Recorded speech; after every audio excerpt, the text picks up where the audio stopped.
I believe a lot more stuff happened under that tent. I do believe Karmelo Anthony went out on self-defense.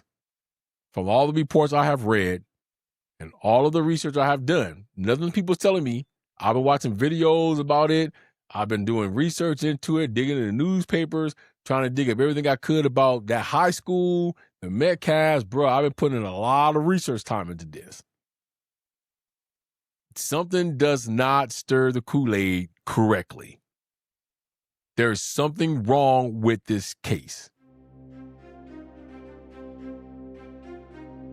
Welcome to True Crime, Authors and Extraordinary People, the podcast where we bring two passions together. The show that gives new meaning to the old adage, truth is stranger than fiction, and reminding you that there is an extraordinary person in all of us.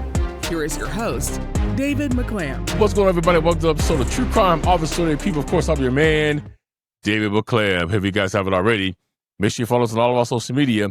One link to a link tree will get you every place you need to go pertaining to the show. And as I always like to remind you, if you are someone or you know someone who feels like hurting themselves or someone else, please leave this episode and dial 988. It is a suicide prevention hotline. They could get you the help that you need. And in case no one else has told you this today, let me be the first to tell you, I do care and I do need you to be here. There is nothing worth your life. All right, guys, when we get into today's episode and topic, a couple things I want to tell you guys about. First of all, it's been about 2 weeks. Sorry about that. I've had to go through some equipment changes. So new mic stand had to come into play. Without a new mic, it was a whole mess. But here we are. The other thing, too, is if I haven't told you guys this before, if you're listening to this on audio, we are also up and running on YouTube. The official YouTube channel will be placed in the show notes. So if you want a visual to go along with what you are hearing, you can always tune in over on YouTube if you are at home or somewhere safe to do so. So now you have the audio and the video version. Also, we do have some fresh interviews that will be coming up for you guys shortly and soon. Some I have to edit. Others are making their way onto the show. I finally got a new job, so my schedule's been all over the place. So you guys have to bear with me and play by ear. The good thing about going back to work, not only for my finances, but it does get me in that space of thinking of what I want to say, do, or create. Whenever I'm not at home or someplace else, or I see something in the world or something happens to me in the world, it always leads to more creation, and that's what brings us here. All right, with those things out the way, yes, we are continuing to cover the Karmelo Anthony case. I will cover this case until it's all the way over, and it's not all the way over because Karmelo and team has put in an appeal, which I will say rightfully so, right? But I tend to come at these things a little bit differently. And especially when I have conversations with people, especially people in my family, who make statements or accuse or say they found something, and then they end it with, well, I'm always going to look at things differently. Now, here's what I'm going to say. I'm not going to name the family member I had this conversation with because I think it turned ignorant. There was a lot of name pointing at me and a lot of things that should not have been said. And it wasn't even the topic that was there, which all the way led down to they know what's being said about me on the internet and it's bad. Well, I Google myself all the time. I Google myself at least once a month because what nobody knows is sometimes you got to do these things so you know what's out there so you can put a stop to it, right? Because Google updates things all the time. If somebody says something or if you did something new or if it picks up that I went out and shot somebody, it picks that up. AI is a mess. So I threw my phone at my wife and says, what bad things did you see that they said about me on Google? So since this family member says that I know what they say about you and other people, guys, if you ever Google David McClam, all you get is my shows. And then if you go in AI mode, it actually tells you exactly who I am, what I do, how long I've been doing it approximately. It said approximately 9 years. It was close. It's been 10. The only controversy that's ever happened to me is when I defended my friend LaDonna Humphrey. That's the only thing that comes up. Otherwise than that, my podcasting career as well as my YouTube career has been stellar. I've gotten the guests that I've gotten because they've done the same shit that you do. Now, if you search up under my real name or my first name, because David is my real name, this is my middle name, you find the ignorant case that I did with the neighbor next door, which we haven't had a chance to talk about that because now that it's been over 2 years, I now can talk about it. And we will talk about it. I've alluded to it before. But the thing is my whole life is out there on the internet. There ain't nothing anybody can say or do. And the problem is if somebody decides that they have things that they think they know about me or they want to bring things out that they think I haven't told, remember this. Everybody who wants to tell on somebody also has a history. So you should want to be careful about who you want to go after because the person you go after may have information on you that's even more damning than the stuff you want to bring on them. But for the most part, I've told you guys everything that's happened in my life because it helps other people. Now, I go on to say that because that's what we're going through in the Karmelo Anthony case right now. There's a difference of opinion. I want to look at this case differently. But in my opinion, if there are facts, which when this person came after me about things he was talking about, I have facts. There is proof, but they're just ignorant enough that they don't want to hear it. And that's what's happening in the Karmelo Anthony case right now. Regardless of what you think, regardless of what you feel, regardless of you want to look at it differently, if the facts are there and you are taking the time to research the facts, doesn't matter. The fact is always going to win out. Regardless of what you think, regardless of what you feel, and regardless of how different you choose to look at it. Now, it is everyone's right to have their own opinion. Not saying that. It is everyone's right to have a different view. Not saying that. But if you take the time to put the pieces together, you take the time to find the evidence before you want to accuse things. If you take the time to analyze things, you may come to a different conclusion. And that's what we're going to do here tonight. Now, let's take away all of the stuff that we already know that puts a big hindrance on this case. And before I do, I want to start off by saying this. Everything else you've heard me say about the Karmelo Anthony case, 100% stand by. May double down on it here. Second, there will probably be some religious talk in this video, just to let you know. And third, again, I'm going to say this. 2 families were destroyed, not just one. Austin Metcalf passed away. Rest in peace to him again. No one deserves to die the way he did. No family deserves to bury their child before they are buried. Totally agree with that. But folks, we got to look at the facts being the facts. So again, let's remove everything that's hindering this case. Let's remove all the things that we already know. It's a racially charged case. We already know that. He had an all-white jury. We knew that. He's been convicted for 35 years. We know that. The case was short. 8 days, 3 hours. 8 days in trial, 3 hours to decide. We already know that. We know Karmelo Anthony is black and Austin Metcalf was white. We know that. We know that his dad went on a 3-hour racist rant on social media, calling everything that he could think of, renamed Karmelo Anthony the watermelon felon, and gave you all kinds of misinformation on how Juneteenth actually worked when he says that we were slaves sold to him and that they had to have a whole war to free us. We know that. With all of that being known and stripped away, let's look at the evidence. I haven't brought any of that with me here today because you can find this widely on the internet. And you probably already heard it. But there's a lot of things that's coming out. Let me tell you what's coming out right now. That Hunter is responsible for his brother's death. That Karmelo Anthony never stabbed Austin Metcalf. That Karmelo Anthony did not bring a knife to school. And I'll tell you how that ends up.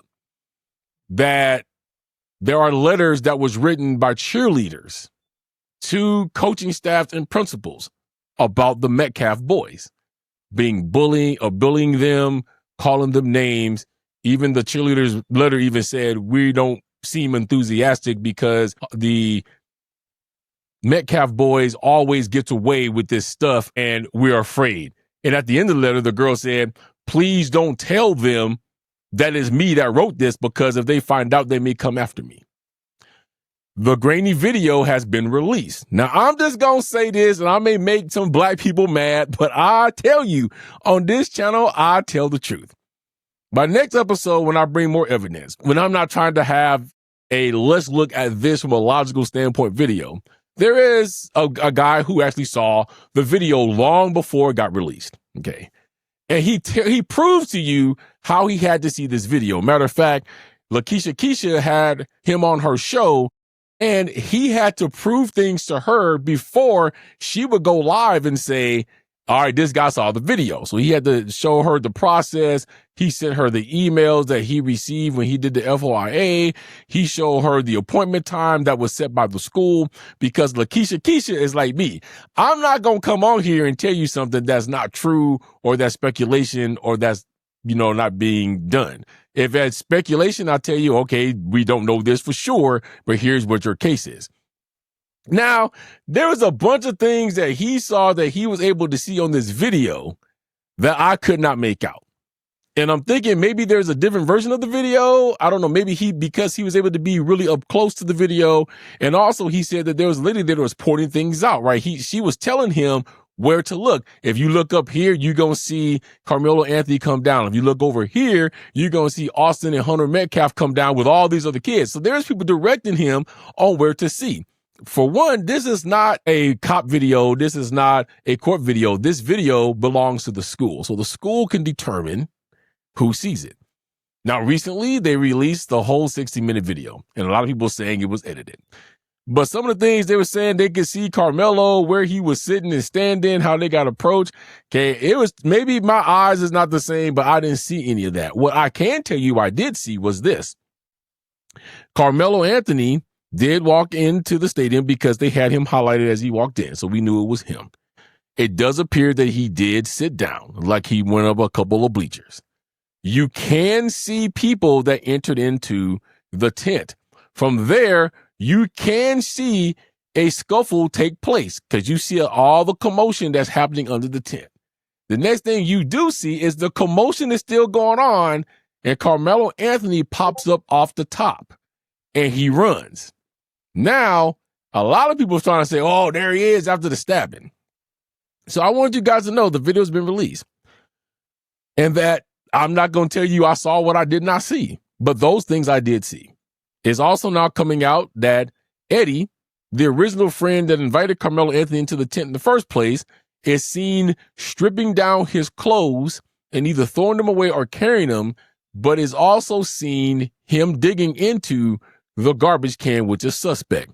I also told you that there was no blood that has been reported that was on Karmelo Anthony's clothing. I have seen the whole entire footage of the body cam from the cop, and all the cop said about blood when he handcuffed him is, you have a little blood on your hands. Here's what I want you guys to examine. Just think about. And this is where I come at the common sense end of things. Because whether it's a black case or white case, yeah, the Black Panthers are involved.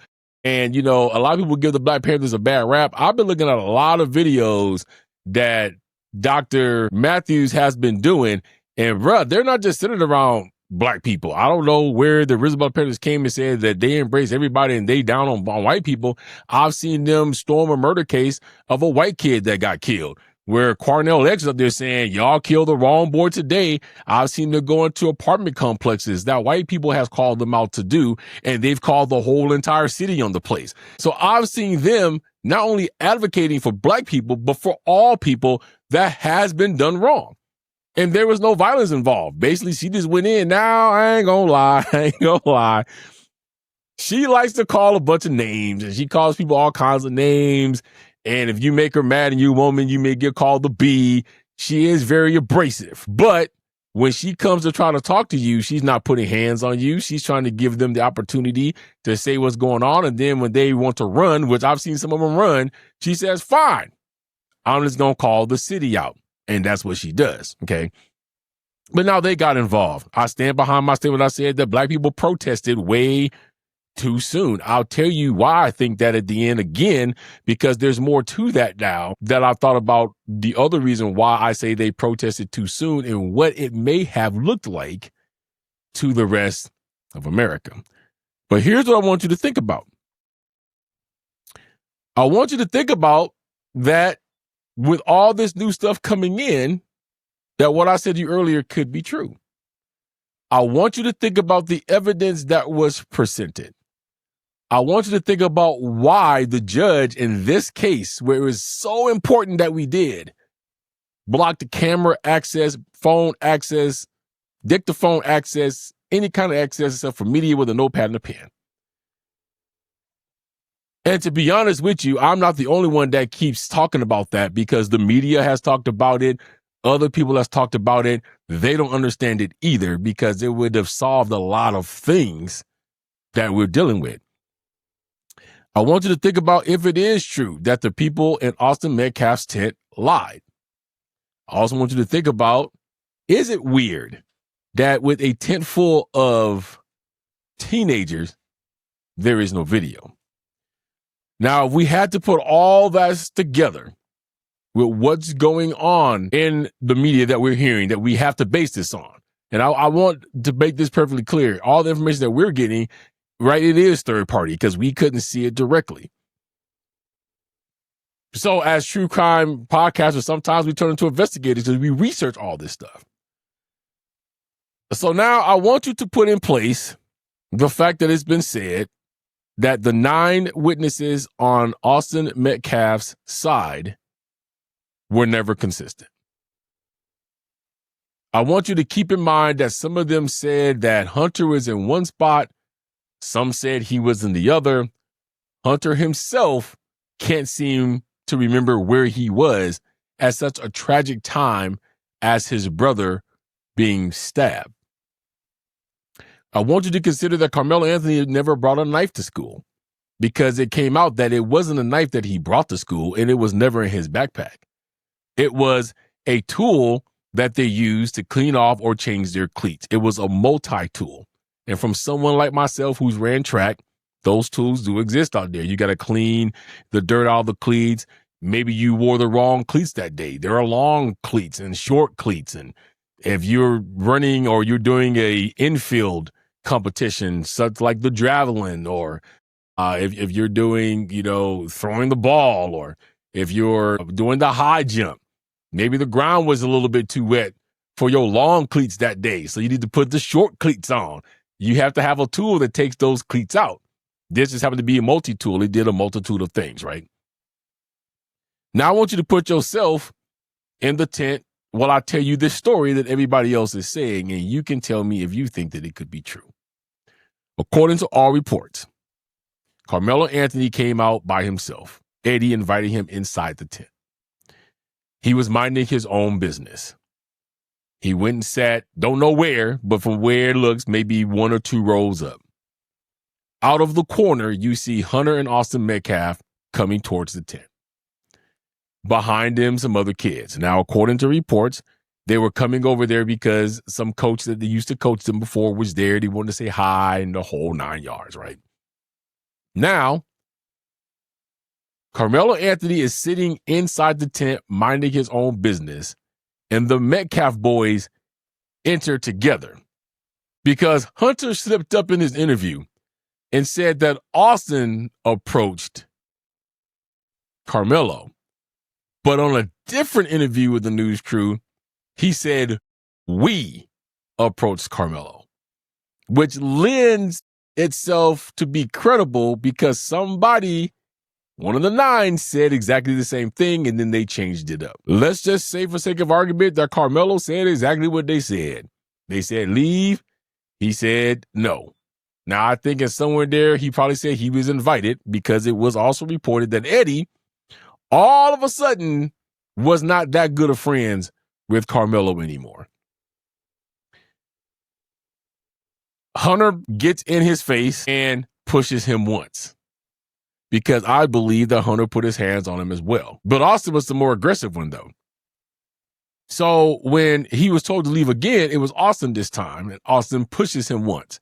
And Karmelo says, don't push me again, or don't put your hands on me. And according to reports, that was from the 9, he went to reach in his backpack. Now, I'm not too terribly sure that's true because of what I'm going to tell you now. According to other reports, the knife of the multi-tool was laying there in the tent. Somebody had already used it, and they just put it down. Karmelo saw it, grabbed it, and that's what happened. Now, after he gets pushed the second time, let's just say he did arm himself with this knife. And, people's like, he got the weapon or he got the knife, whatever. And being big and bad, because you can't do nothing to him, Austin says, so what are you going to do? He goes to push Karmelo again, but this time he lands on said knife. Somehow through the back, Karmelo is able to get out. Now, he's gotten out once before when he tried to leave before Austin was stabbed, but he was yanked back in by his hoodie. This is not hearsay because this is exactly what Hunter said took place. And I believe some of the reports are saying that one of the 9 also said this is exactly what happened. Now, again, if Hunter slipped up, because if you saw these interviews I saw, his mom's looking at him like, you just need to shut your mouth. But I'm telling you again, these are words that's coming directly from Hunter's mouth. We have to look at this as evidence, right? Now, he says Karmelo tried to leave. His brother snatched him back in by his hoodie. That kills everybody's theory right there, or everybody saying that, oh my gosh, Karmelo was wrong. He should have left. He should have got out of the tent. Just told you that. Now, this scuffle is ensuing now. Somewhere after Austin is now stuck in the chest, you see Karmelo pop up through the tent. Karmelo bolts, but behind him is at least 4 kids. And it was reported that Austin also got up and tried to run after him and did not realize that he had been stuck in the chest until he got up, tried to run after Karmelo with the rest of them, realized that he had been cut, and he fell down. This comes from the guy that saw the video and gave all the proof and said that he clearly could see that. Now, did Karmelo Anthony stab Austin on purpose, or was it an accident? Or the theory that's going around, Austin Metcalf fell on the knife. So let's examine that.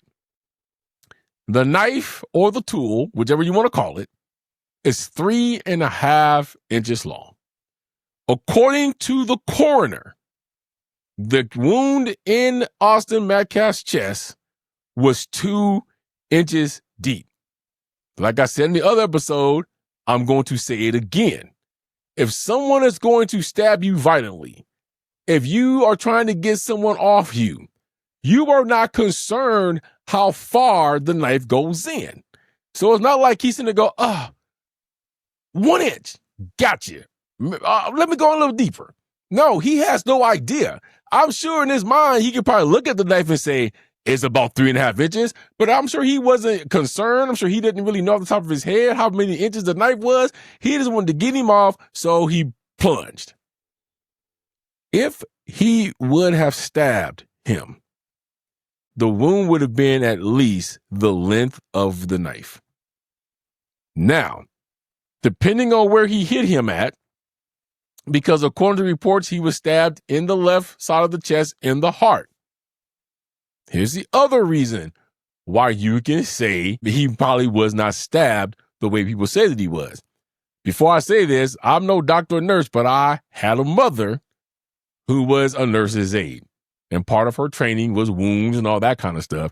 And I remember the countless hours when I was a kid that I spent with my mom on medical terminology and seeing different parts of the body on the inside and all of that. So I'm going to say this, not as a professional, but as someone that had a professional in his life.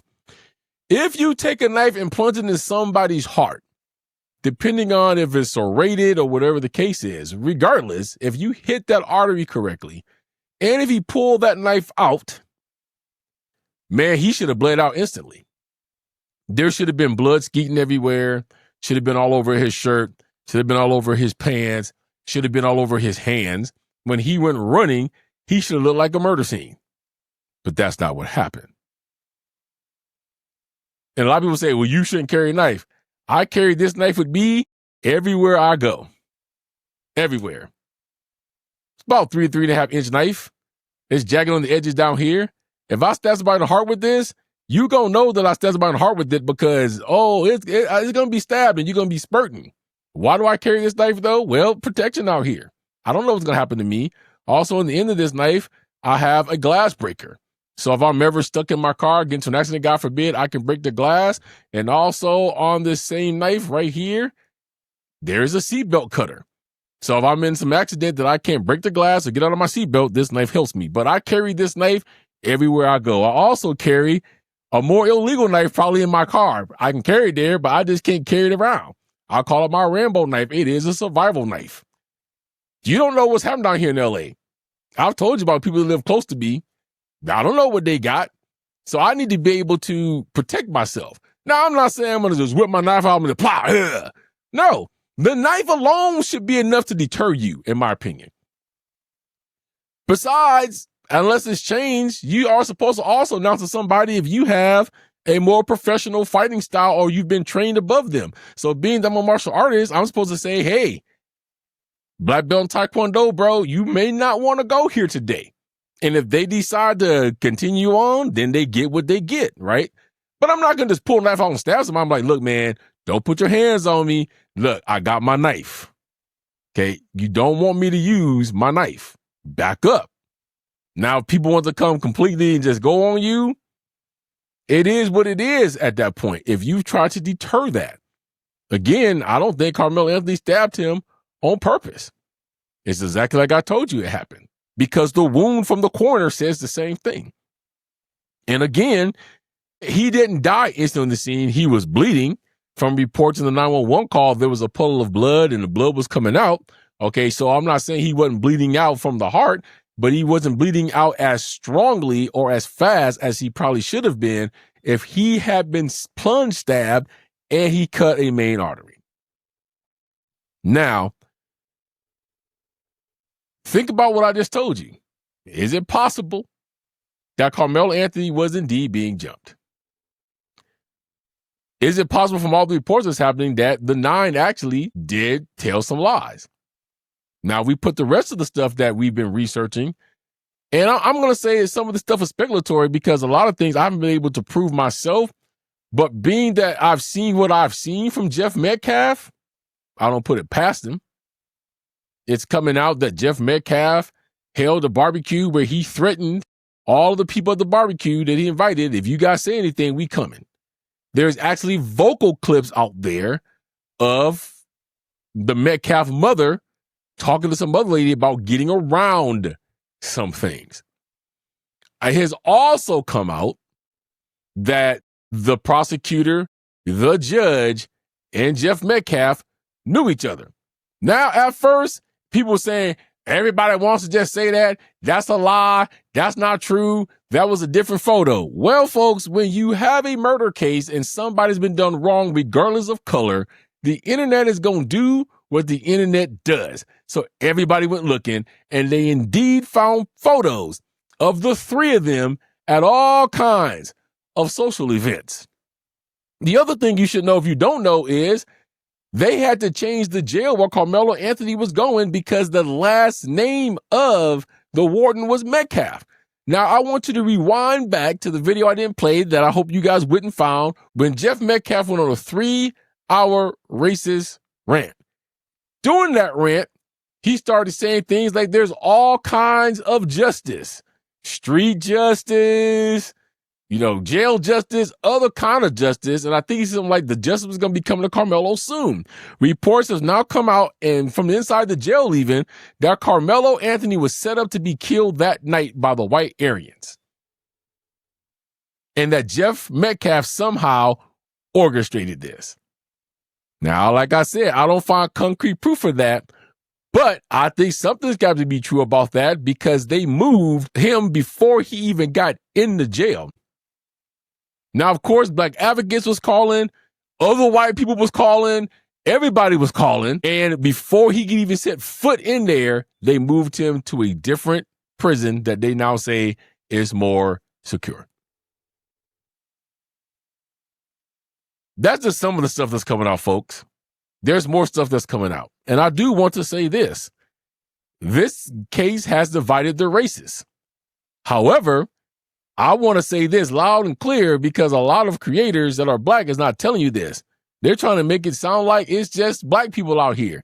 There is a bunch of white people that is equally as bad as some black people right now, and they've made all kinds of videos on it, saying that he was railroaded. There's a guy that's making videos every day that says he knows the Metcalfs, he knows the people in charge, he knows the governor. He's calling them all out.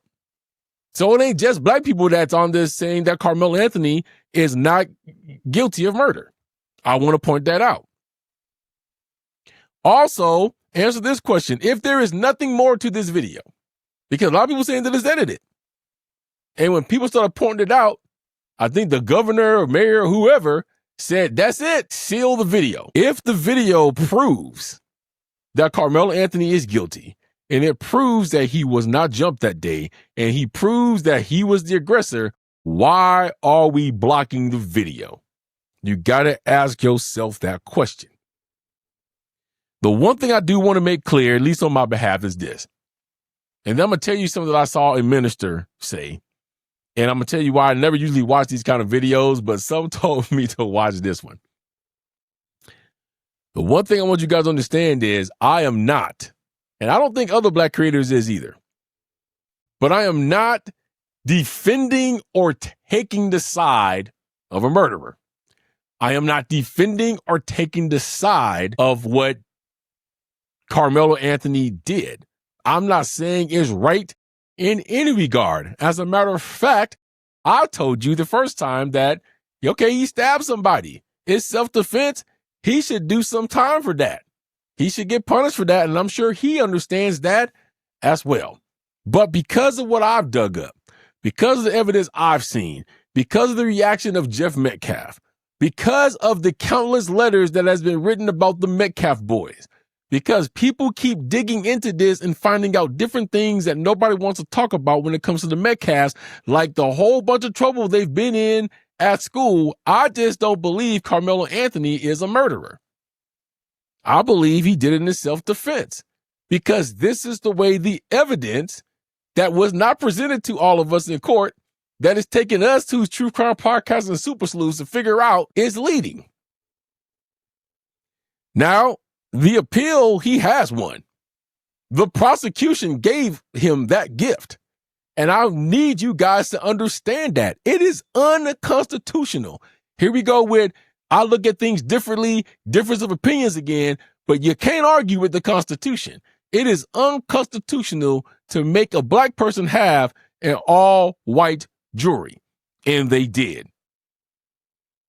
And if the prosecution was smart, there was a lot of black people who still feel that Karmelo Anthony is a murderer and where he's supposed to be.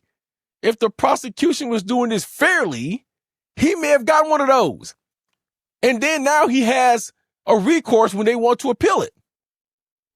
That's what I would have did if I'd have been like, I want to strike all black jurors because I don't want the chance. But I got to put at least one on there. I hope I get one that feels like Karmelo Anthony is equally as guilty and I still get the verdict that I want. If you do that, now he has to find a different basis to appeal. Because once you get in front to appeal and you bring up the basis to appeal and the basis is credible and the court accepts that, now you get to open up all the other worms and wounds in this case that you felt like was bad. Inadequate defense. The judge, so reportedly knows the prosecution and the father. Everything now comes into play because you gave him that gift of being racist enough to want to give him an all-white jury. It's also coming out that this judge could be under fire because according to several people, The judge said, I want to get through this as quick as possible. He wouldn't have cared if they went back there for 30 seconds, said guilty, came back out, said, yep, Your Honor, guilty. He would have took the plea and moved on. Okay? That's not a judge. That's not a fair judge. Now, I'm going to tell you why I don't trust an all-white jury. I'm going to tell you why I feel like that the decision was already made before Karmelo Anthony even stepped foot in the courthouse and opening statements begun. Like I tell you, this is why it's hard for anybody to go out and say that there's bad things about me, because I've told you guys my whole entire life. If you listen over the 10 years of me doing podcasting, about every part of my life has eked out into that, including problems I've had with children of mine. Okay? This is no different. Here's why I don't trust an all-white jury. 32 years ago, that's how long ago this was. 32 years ago, it's in my very early 20s, I was with my two oldest sons' mother. At this time, we only had the one child. And I think it's 32 years ago, I even remember it right, I think she was even still pregnant at that time. We had ran into these people that we befriended. And after we had talked to them for a long period of time, it had been a few weeks, they came to us with this opportunity because we were going to move to a different apartment. So they came and they said, well, hey, we just found this really great house. It's out in Rosemount. Now, I got to tell you, that part of Minnesota is all white. If you see black people out there, it's very few and far between. The only Asians that I saw there was the Asians that ran the Taekwondo school that I went to. I went to a very famous one that I found out there in Rosemount, of all places. The June Rhee School was out in Rosemount. Now, if you don't know who June Rhee is considered to be one of the masters of Taekwondo. He brought it from Korea. When the dude was in his 70s, he was still doing 100 push-ups a minute. He has very famous nephews, Simon and Philip Rhee. They are national and world champions. If you ever seen the movie The Best of the Best, Simon Rhee played the antagonist. He played Daehan Park. And Philip Rhee played the Asian that was on the American team, who ends up going against Daehan at the end. Very good movie. Jun Rhee is also the guy who taught Bruce Lee the one-inch punch. He also trained Chuck Norris. He also trained Ernie Reyes Jr. Ernie Reyes Jr. is more famous for being, I think he was the Green Turtle in the Teenage Mutant Ninja Turtles. This is why I'm telling you, when I tell people I know what I'm doing and I'm fighting, I do know, because I was trained at this school. But back to my story. They're the only Asians I've really seen out there. So I said, let's go look at the house. Now, remember, Rosemount was a ways from where we were at, right? We was in heart of Minneapolis. But we go out here, he's like, man, look, there's plenty of room for it. It was a great big house, right? There was enough room in this house that only 4 of us was going to be in it, because it was me and at the time my wife and then him and his woman, and we take a bedroom each. There's still a bedroom left for all of us to have another room. So we said, fine, we'll move in. Now we move in, and miraculously, we move into our bedroom and all the other rooms gets taken up for whatever reason. Now he has all of his stuff in all these rooms, including his. And I was like, well, no, bro, we paying some of this rent. Can we get one of these? Oh man, this is only going to be temporary. This, we just got to move things around and it'd be sorted out soon. Now I knew this guy was kind of shady because he started doing things that proved who he was. So like one day he's like, man, you want to come with me? I got to go run to the hardware store. I'm like, yeah, man, sure, we'll go. But he stops at the gas station. I always say that he's one of the reasons why now you have to pay at the pump before you pump your gas. Because back then, there was none of that. You pulled up to the pump, you pumped your gas, you went in and you paid. So we sitting there, he goes, man, I go pump this gas. So I was like, all right, cool. Now I understand. I wish we can go back. Back then, $2 a gallon was too expensive for us. I wish it was $2 a gallon now, but it's about $2.35 a gallon. for regular unleaded at that time, just about close to $3 if you needed that premium. So he pumps this gas. He's pumping this gas. Then the next thing I know, he just gets back in the truck and we take off. And I'm like, bro, you didn't go inside to pay? He goes, I don't need to pay. But we gonna get this for free. And I'm like, how do you get it for free without them knowing? Now, he said, look around you. Well, when he said that is because the gas station was totally packed at this time of day. He knew exactly what times to go where everybody would be coming off work or going to night shifts or whatever, needed all this gas. He said, so with all these people in here, you got at least 6 pumps that's going off at one time. All I did was pump my gas and I hang it back up on the edge where it looks like I hung up the pump, but he didn't. I'm like, so how does that work? Well, one day I was in a store just like this one. I think it was, this day was called SA.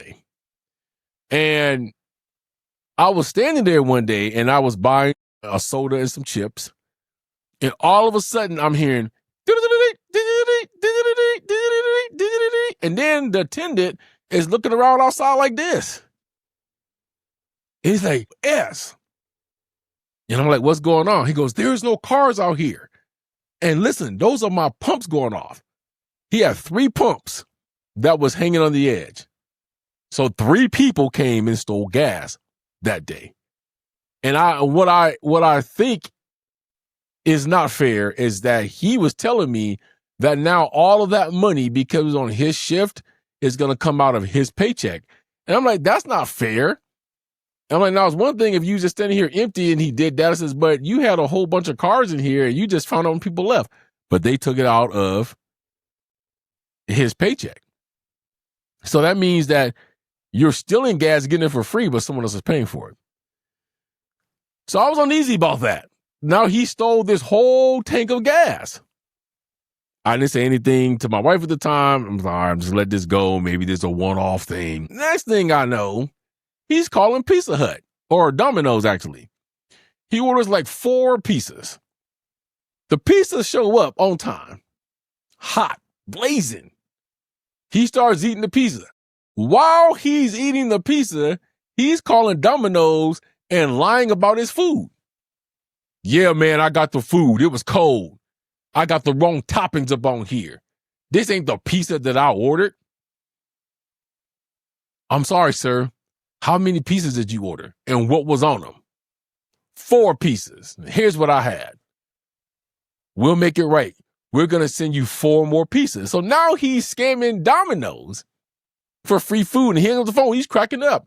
He did it to Popeyes. He did it to KFC. I'm just like, this dude is bad news. One day I go to Taekwondo practice. I come home, I'm extremely tired. I'm practicing at this point to promote to a brown belt at that time, and been told that Jun Ree himself was going to be coming to the promotion ceremony. And if somebody was good enough beyond their brown belt, he would promote them right away to a black. So I've been busting my butt, getting down the katas and everything else I needed to make sure I'm getting my bad kicks in, whole 9, right? Come home, there's a bunch of stuff in me in my wife's room. And I'm like, what is this? And she looks at me and goes, oh, well, he says he ordered a bunch of stuff, but he didn't have room. So he asked if he can put it in our room. And we pretty much, I guess she said yes. So he came to me, man, I need to store this in for right now. Is that all right, man? It'd be out in another day or 2. I'm like, yeah, okay, man, that's fine. But then that day when I'm standing in the room, all of a sudden, after he asked that, a knock comes on the door. It's the Rosemount police. And I'm like, officers, how can we help you? Cop goes, yeah, we've got to report that there's some stolen property here, and we need to take a look at that. And I'm like, I don't know what you're talking about, but okay. So the cop comes in, introduces himself to me, introduces himself to the 2 people we're staying with, and he goes, well, can we look around the house? Now, if I wasn't young and knew what I knew today, my first answer would have been no. Because I would say, you need to go get a warrant to do that. because that's invasion of my privacy. I didn't do anything, so no. Now, I want you to understand this. Just because there are 4 people that's equally paying the rent there, so we might as well say 4 tenants, it only takes one person to say no. Now, if the other tenants give permission to go search their rooms and their part of the house, they can do that. But I can say no to searching mine. But I was young. I was like, 22, something like that. So we said, yeah, officer, sure, ain't nothing to hide. Looks around, goes to his room, goes to all the other rooms, ends up in my room. Boom, George, we found something. He starts putting up this list. Yep. Whose room is this? Well, that'd be ours. Well, we have all the stolen property that they reported right here. And I'm like, that ain't my stuff. I said, I didn't order anything. I didn't have anything coming here. This is all his stuff. They decided to put it in my room. They asked if they could, and we said yes. Do you know what this joker did? Oh, no, officer. We didn't know anything about this. This is all his. And the officer said, well, we're going to confiscate it all. Didn't arrest me. Just said, here you go. Here's a ticket. Now you have to show up in court. And I'm like, wait a minute. If you found stolen property, you found it in the house. I just told you this ain't mine. This belongs to him. You going to take his word for it? And the cop's like, well, it's in your room, so you look like you guilty for it. Now, what happened was Mr. Scammer here found a Finger Hut catalog. Now, if you guys are too young to know what Finger Hut is, it was a great program back in its day. They had a whole bunch of stuff that you could buy on Finger Hut credit, and the more you bought and paid off, the bigger credit balance they gave you. The woman who left her book there, or it arrived in the mail, one of the two, was the old tenant who moved. And she had, I guess, a bucket load of credit. I guess it was to the point that she could have ordered the most expensive thing in the Finger Hut catalog. They wouldn't have blinked. They would have just processed it and sent it to her. So what he did was he went through this book and ordered all kinds of computers.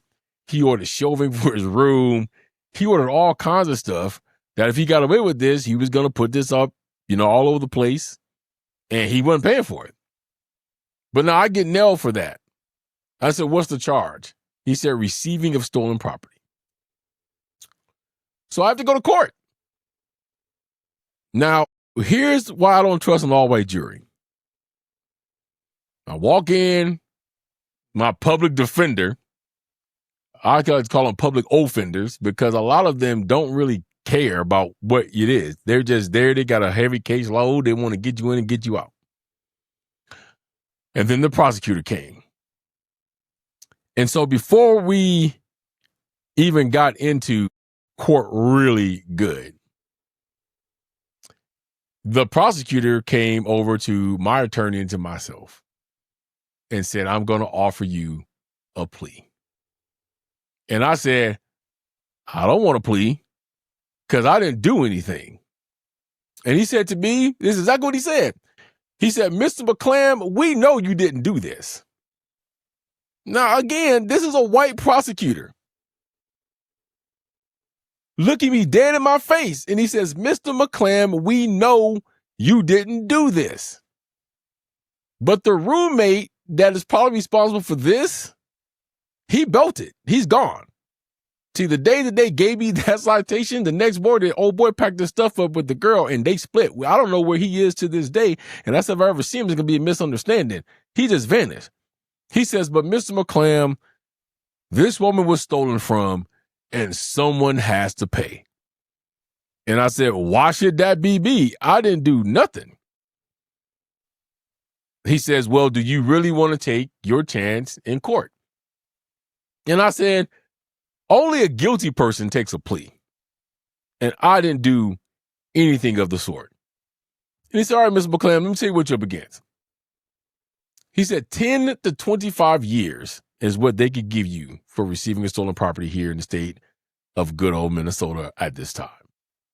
I want you to look around in that courtroom right now and tell me if you feel like hear that you're going to get an all-white jury or a mixed one. And he says your first thought's going to be correct. He says, so the all-white jury that'll be a jury of your peers has probably already figured you guilty before you walk into this courtroom. And if they convict you, you're gone automatically for 10 years at least. But the judge will give you 25. Now, do you trust that? And I stopped for a moment. I'm blown away. The first thing I'm saying is, wow, a white prosecutor just told me that with no fear, no hesitation, like he knew that nothing could be done to him for telling me these things. Then I'm looking around the judge. I'm looking at my own public defender because he ain't saying nothing. He ain't encouraging me, Mr. McClam, don't take it. We can figure this out. Ms. McClam, you have a clean record. We know you didn't do this. We can get it. He wasn't saying nothing. This is all on me. He was sitting there looking like Kermit the Frog just ate a bug. I'm like, man. So I said, what is this plea deal that you want me to take? And I said, whatever it is, I'm not going to jail. Because when he said 10 years, I was already shook. Because I'm like, dude, I got a son's about to be born. I can't be going to jail for no 10 years. Definitely not 15, and I'm definitely not going to pull 25. I spent my life up until this point being clean. So I said, what is this plea deal? And I don't want to go to jail. And Mr. McClam, I'm offering no jail time. You'll do 3 years probation. And you'll pay back restitution of $3,000. When the restitution is paid and you finish your 3 years probation, you're not getting cut on the probation. It's not going to be a year and a half. It ain't going to be 2 years. You have to serve all 3 years of probation. And when that's done and the restitution is paid, not only will the charge be dismissed, but we're going to expunge it from your record. And I sat there, y'all. And I'm just like, I can't win this case. There's no way I win it because I'm going to have an all-white jury. I know to make up a Rosemont at that time, no way a black man's walking if they got the upper hand. So I said, fine. So I took the plea deal because I didn't have a choice. They booked and released me. I did all 3 years of probation. And I paid back $3,000 in restitution of stuff I never even ordered or took. And I'm going to tell you what happened to all those computers. Some of that stuff probably did make it back to the evidence locker, but I promise you, because it was already going around, that the police took all those computers and anything that they thought that they could use for a Christmas gift, and they took that stuff home because it was around Christmas time. So I paid for some cops' kids to wake up in the morning and be happy with new computer systems that I never even ordered. Now, if anybody wants to say that I'm making this up for glamorization, let me go one step further. Remember I told you I had a job that the county or the state took their time dwelling on this. And so I'm supposed to be waiting for a letter. We found something in your background. And you probably have to go and you probably going to have to write letters about it, and we'll give you an exemption, as they call it. So I'm like, I wonder what that could be. Now, I want you to remember, if I did all the things the prosecutor said for me to do, this charge would be expunged. It will go away like it never happened. In 32 years, people, this charge never came up. When I finished with my probation, the number one thing they said is, congratulations, McClam, it is expunged. They even gave me a paper that said it was expunged. And on top of that, they said, you do not have to admit to this in any background search because it's never going to come up. 32 years later, after all the background checks I did, after all the jobs I've had, after the background checks I just had to do for the job in which I have now, this has never came up until that job I was supposed to have months ago. And when I opened up and read the charge, I was like, this has been 32 years ago, people. It's supposed to be expunged. Now, I want you to understand what this means. Just because this is from Homeland Security, they too had to adhere to that law. They're playing dumb, saying, oh, we don't see it being expunged. So the moment that I get this paper back now from Dakota County, and it says it's been expunged, I get to throw it back in their face and say, now you can't question me about it, but I'm going to answer you anyway. Because they want you to tell them exactly what happened, how it happened. And then at the end of that, what have you done in your life to make sure you never repeat this again? And here is why I'm probably not going to get the exemption if they're looking for me to say, oh, well, I went to rehab and I made sure I just never stole nothing or received and never stolen again. That ain't what David said. You know what I was going to say to him? The same thing I was doing 32 years ago when I caught this bogus charge in the first place, because I'm not a criminal. I wasn't doing anything wrong. I've kept my nose clean my whole life. So there was nothing for me to change except for to do the same thing that I was doing 32 years ago. And I believe that it worked because you can't find a criminal record on me. You have no time I spent in jail. You have no arrest record. So therefore, I must have done what I was supposed to do. Even though I didn't sit in front of the all-white jury because I pleaded out, I already knew what I was going to get. Because remember this, people, the prosecutor and the judge usually walks lockstep.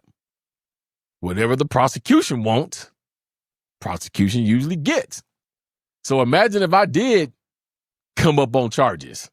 If I did say I'm going to gamble and take my chances and went to trial and got convicted, I could see this man going, well, you know what, Mr. McClam? I tried to help you. You threw my help back at me. You said you had this. So now I'm going to ask the judge to give you the maximum. Now it's up to the judge to give me the maximum, but I have to look around on where I'm at too. And I'm sure if the prosecutor said I want him to have 15 or 20 years, judge would have gave me that. It's a chance I did not want to take. That's why this is unconstitutional. That's why the appeal is going to stand when it comes to Karmelo Anthony. You are going to see a reversal. You will see a retrial. And I don't think it's going to go the way they want them to go now, because now all the rest of this evidence is going to come out. Now, my question to everybody who has condemned him and said that he's a murderer and don't want to look at the facts of the case like I have or look at any of the evidences out there, but writing the most harshest thing, this boy's a criminal. And don't get me wrong, it is a lot of racist people saying it, because I did my first episode, racist people came for me. He talking out the side of his neck. Here's another one taking up for a murderer. I'm not taking up for a murderer. I'm giving you the facts. Again, if Karmelo Anthony was white and he stabbed a black kid, I would be telling you the exact same thing. If two white kids stabbed each other, I would be telling you the same thing if these were the same facts.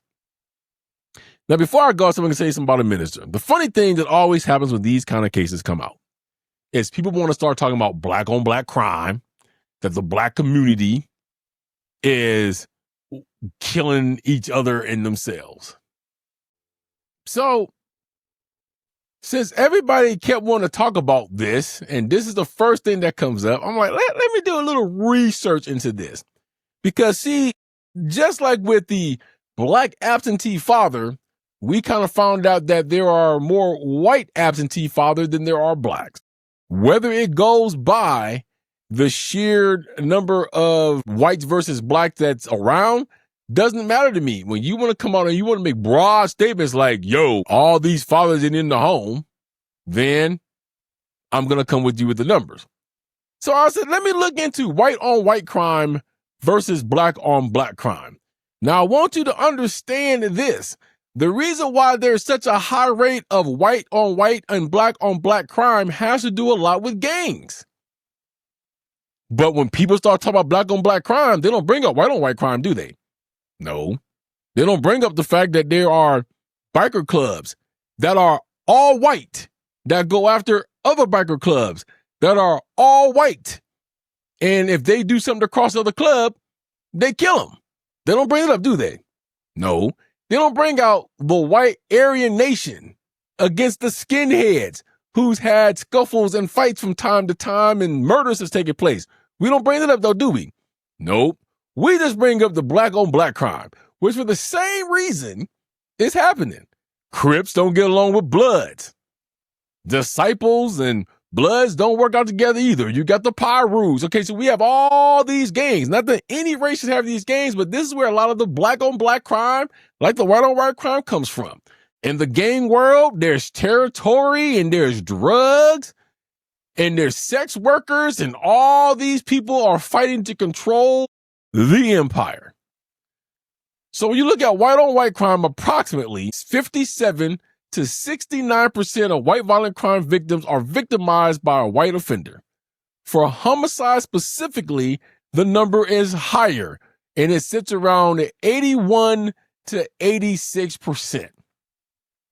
Now, when you look at black on black crime, approximately 63 to 66% of black violent crime victims are victimized by black offenders.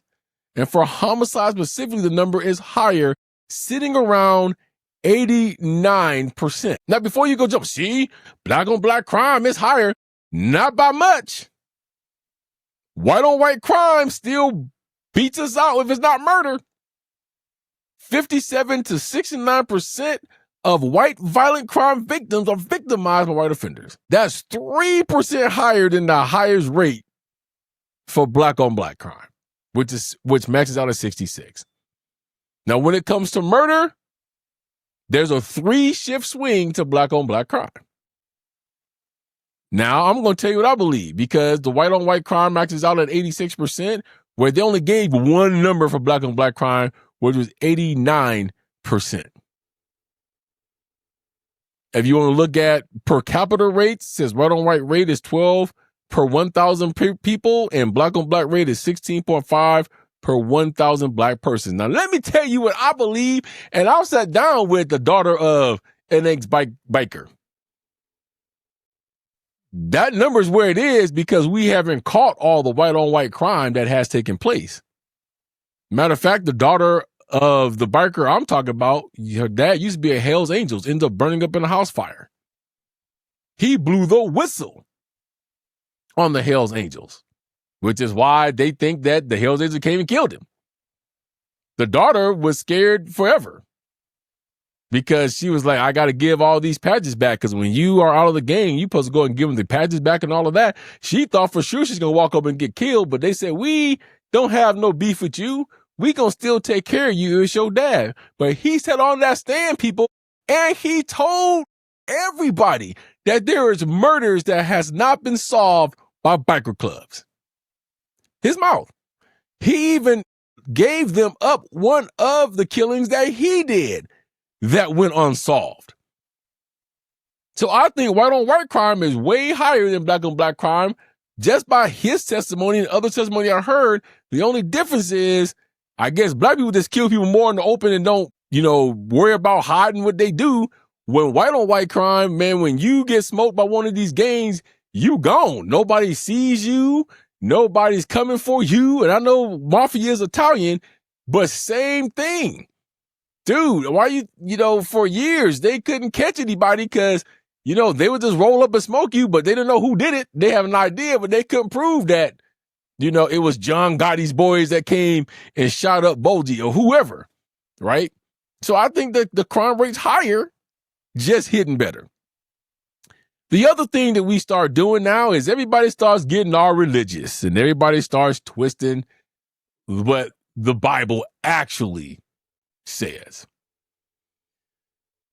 The one thing I don't do is I never really listen or look at any type of video, anything like that has to do with any one side. Let me tell you what I mean by that. So, for instance, if somebody says, the liberals has destroyed conservative, I ain't listening to it because I already know where it's going to go. If somebody says the conservatives is going to destroy, don't listen to it. already know where it's going to go. It's going to be one-sided. So when I went to work the other day, I had a few minutes, I was watching videos, and this video pops up in my timeline. And it says, Black pastor destroys the Black liberals and Karmelo Anthony supporters. And I swept through it. Now, my thing is, if I swipe through you and you come back to my timeline a couple of times, maybe I need to watch it. Maybe it's meant for me to watch you. But when I swiped up, something said, no, go back and watch that video. And I'm like, I'm not going to like it, but I'm going to watch this video. And I proceeded to watch this video. Here's a Black minister. His name is G. Craig Lewis. And I think his ministry is X Ministries or something like that. And he goes on to say some things I actually agree with. Right? Like, we should not hate because hate's not in the Bible. That's true. God teaches us not to hate folks. Gotcha. But then as he was cooking with some of the things, then he started going left on me. Well, everybody hates Trump. Why do you hate Trump? Why does people hate the president of the United States? What has he done to you to make you hate him? And I'm sitting here going, is that a real question? I don't hate Trump. I dislike everything he does. Hate's a very strong word, and as a Christian, I'm not supposed to hate anyone, but I don't have to like what you do. But to ask that question, especially to an all-Black audience, because he's telling these Black people that they all wrong. Well, what has he not done for people not to hate him? All the promises he did was broken. He's tried to remove my race from everything. He's taken out Black history in schools. They call it critical race theory because they're afraid that some white kid's going to be offended. He's taken every book out. He's trying to take away freedom of speech. He's tried to erase Black History Month from the books. He's tried to take down anything that has to do with Black people, period. He's trying to deport everybody who's brown. He would deport us if he could, but he knows he can't do that. He's going in and wrecking lives. But you ask the question, what has he done? Now, when it came to Trump, you see, this one, I'm like, you got to mean what you say and say what you be, because now he's wishy-washy. He starts talking about the assassination attempts. Well, they say it was an assassination attempt, but in this day and time, I can't believe everything. So he's alluding to the fact that he believes that probably the assassination attempts was set up. But then he goes on to say that his Bible is telling him these things. And he starts reading of all these scriptures in the end time. And about how we liberal people should be ashamed of ourselves because we are supporting Karmelo Anthony and he killed this boy. He stabbed him. Then he starts telling lies. And here's one lie he starts telling. It has been going around the internet that Black people has been showing up at Austin Metcalf's grave and has been peeing on his grave and saying that they're glad he's dead. He deserves to be where he's at. So do my due diligence and I'll look it up on two sources. I start digging through social media and I start digging through news reports. And then I asked ChatGPT. Now, I'm going to tell you something, people. ChatGPT was on point with everything I found. So sometimes AI ain't that bad. But I'm going to read you verbatim what ChatGPT told me, and I'm going to tell you it's true because the news sources that ChatGPT is mentioning here is the same news sources I pulled this information from. I said, can you verify that Black people was peeing on Austin Metcalf's grave? Here's what ChatGPT told me. No. The claim that Black people were peeing on Austin Metcalf's grave is not verified as a real in-person event. What credible reporting says is that internet trolls posted doctored or manipulated images made to look like people were urinating on his grave. The New York Post described the photos as edited, and there are also online reports identifying AI-generated or altered images circulating with racist framing. There is no reliable evidence that a group of Black people actually went to the cemetery and did this. This lie was constructed from the Metcalf side and others because they wanted to make Black people look as animalistic as possible. But this minister who has not done his due process, who has not researched it, is just regurgitating this stuff like it's gospel in front of this audience. And they eating it up. he starts going through all of these end time scriptures and just twisting them. I'll leave you the video if you guys want to watch it. Then he jumps on groups like Black Lives Matter. Now, we've all had a discussion of what I believe about Black Lives Matter, and it is not good. Yeah, they are a falter group. But now this guy's calling them demons, saying that they're holding satanic rituals. Also throws a picture of one of them up on the screen at one point where he starts saying, see, she's praying for all of this demonic stuff to happen. Look at how she looks. Now, because I don't do all that deep type of research into Black Lives Matter, because you guys know what I feel about them, I decide, I'm like, is this true? Does Black Lives Matters, do they hold rituals? I mean, are we really getting satanic up on this one? So what did I do? Did some research. Come to find out, they do hold rituals, but they're not supposed to be satanic in nature. So one of the rituals they hold is supposed to be called libations, where they do a ritual where they pour out some libations for those who have died. Where I'm from, we just call that pouring some 40 on a dead homie. That ain't a ritual.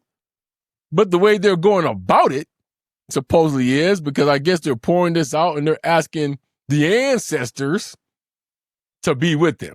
There's a problem there. But he's all out saying it's satanic. Now, I don't know if it is or not. They swear that it's not, but any ritual is not good.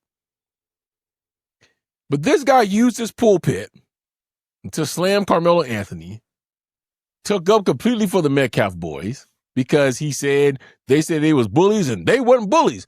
We don't know that though, do we? According to all the stuff that's pointed around, they in fact was. Now, right now, until somebody testifies to it, yes, like we have to say, it's third party, probably speculation, but from everything I've said and read, they were. Then he wants to take up for Jeff Metcalf. Did you miss the 3-hour-long racist tirade this dude put on? But no, Jeff Metcalf is the cast me out. Then he starts saying black people were swatting them. We don't know that for sure. There were some white people that were swatting them from what I understand. But everything that happened to the Metcalf family supposedly happened at the hands of someone who's black. I'm not saying that that's not true, but I can't say that it is true because I don't have reporting to back that up. All I can tell you is that what he said was very offensive, and that was true. But this came from a conservative viewpoint. Wasn't someone in the middle. Wasn't someone just looking at the case. This is a one-sided viewpoint, which is why I don't listen to those kinds of sermons or speeches. It also goes to say that there's been many of conservative ministers that say Trayvon Martin deserved to die, and so did George Floyd. However, that's wrong. No minister should be using their pulpit for that. Not saying you should go and preach a sermon that says Karmelo Anthony was innocent, neither. But to put smoke on something like that, to say that black people is living their life all wrong because they stand on one side or another, to basically say that we should have no opinion because the Bible says so, but you're using biblical terms to suit yourself. Let me kind of give you one that I mean. Now, I just told you about the BLM. This is what he had up on the screen when he was doing this sermon. It says, the BLM has cast a spell upon our whole nation.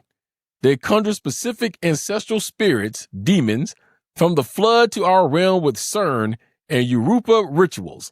This has created a new breed of liberal people. Black people that hate themselves and their lives so much that they will spew damnation upon white people, law enforcement, and even the president of our country. Then he references 2 Peter 2:10. But chiefly them that walk after the flesh in the lust of uncleanness and despise government. presumptions are they self-willed. They are not afraid to speak evil of dignities. Even though there is very little racial bias or inhibiting blacks from success today, they still believe the white man is to blame for their issue-oriented lives.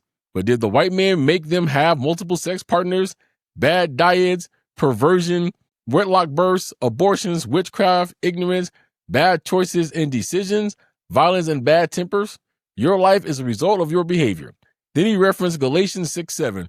Be not deceived, God is not mocked, for whatsoever a man soweth, that shall he also reap.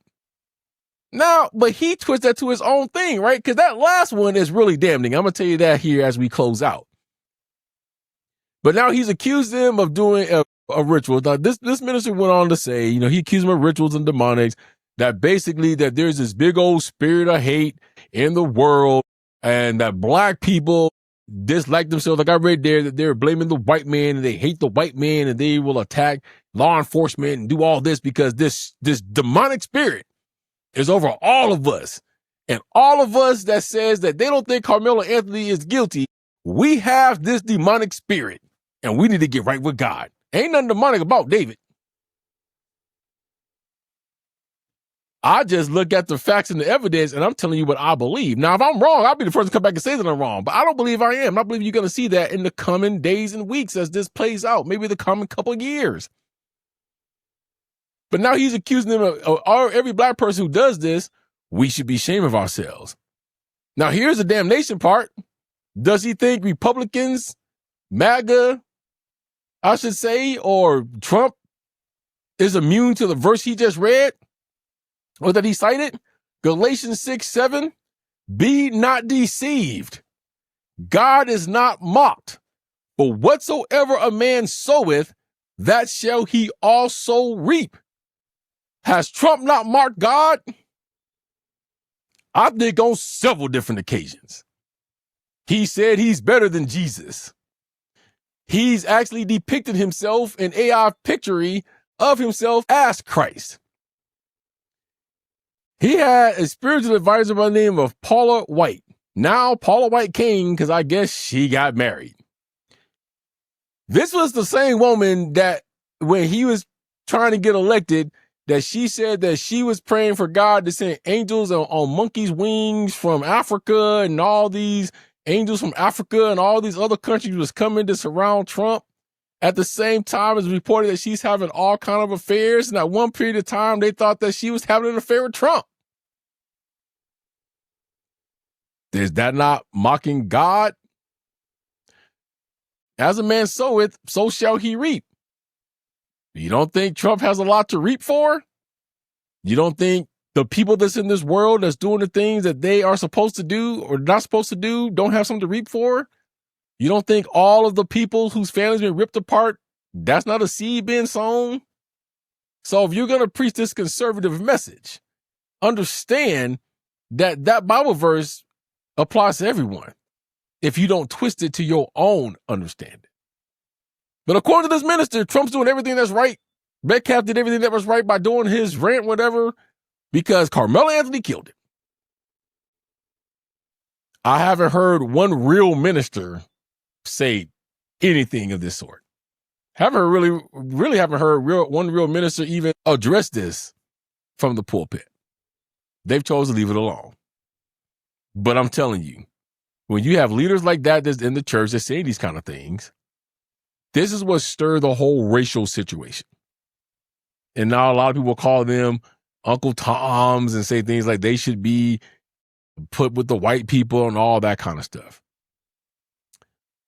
All I'm here to tell you is don't listen to one-sided messages, whether it's conservative or liberal. You need to stay in the middle. The news sources that I listen to, which is none of the big media, I listen to all independent news sources. Reese Waters and all those guys. They're dead in the middle. If something's wrong on the left, they're going to tell you something's wrong on the left. If something's wrong on the right, they're going to tell you that too. That's what you need to be and listen to. But all I'm trying to tell you guys is this. Throughout this time period, pay attention to what's happening. Go look up everything I just told you. Go research it if you need to. Come to your own conclusion, but remove all the things that we already know about this case. And right now it is heavily being fought on the racial side. Which leads me to this last comment of why I feel like black people went and protested way too soon and what it looked like to someone else. First of all, there was nothing to protest at the beginning of this case. No one had been in the courtroom yet. The crime happened a year ago. Karmelo wasn't even in jail because the judge lowered his bail to, I think, $250,000. They were able to make that, which they only have to give a percentage. I don't remember what it is, like 30% or whatever the case is. But you can put your house up that guarantees a person's going to come back.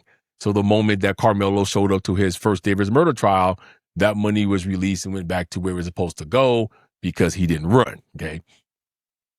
There was none of the protest yet. We hadn't even heard opening statements, didn't know what was going to happen. Even after Karmelo went and the jury selection was done, that was still not the time to protest.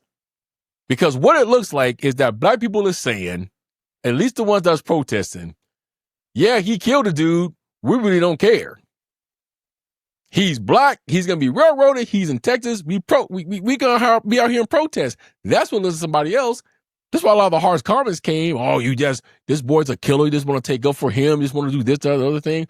Because it wasn't the time to protest yet. We still got nothing to protest. When the all-white jury selected, nothing to protest yet. Yeah, we know. It's not fair to have an all-white jury, but we don't have enough to protest yet. The protest should have came after the conviction. For one, it's more powerful. You now send a direct message. You send the message of, I'm not coming out because he was accused and then convicted of murder. I'm coming out because we think his trial was not fair, is now the message that is given. Well, are you protesting the all-white jury? Yes, it's unconstitutional. What else are you protesting? I don't think he had very good defense. The defense hardly put anything on. And we're going to be looking deeper into this case now, and we're going to see what other things that may not have been right in this case. Now, for anybody to come and say, oh my God, the black people is just being racist. No, because we waited to the appropriate time to say something.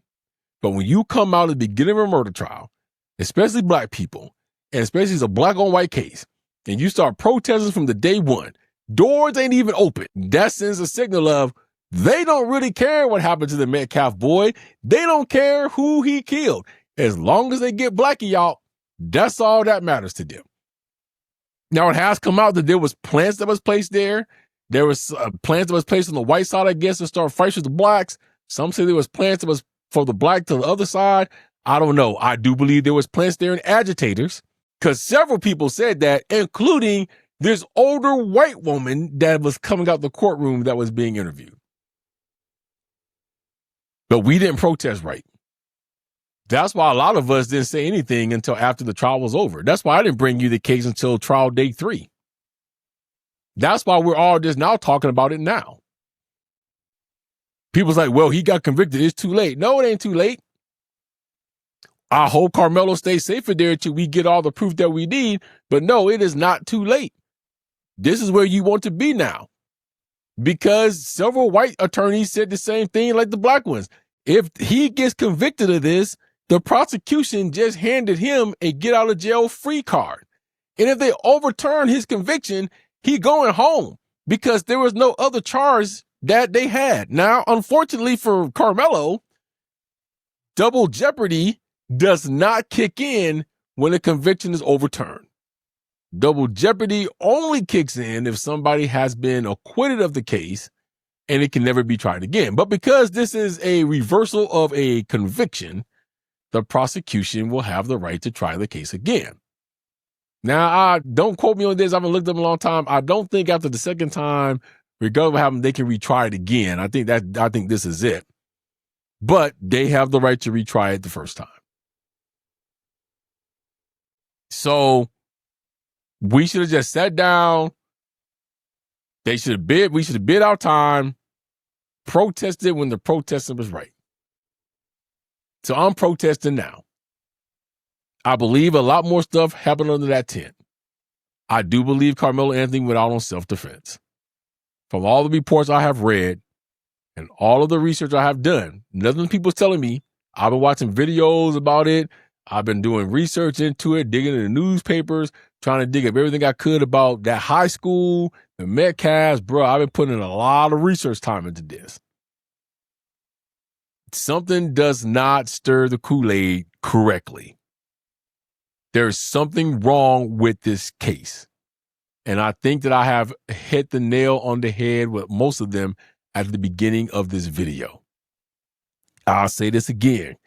If it is found out that Karmelo Anthony is just a murderer and he went in and stabbed this boy in cold blood, then he needs to be put away for life even. Don't think that that's what happened. Don't believe that's what the video shows. That's why the video has been told not to be shown anymore, at least parts of it. Do think he got bullied that day.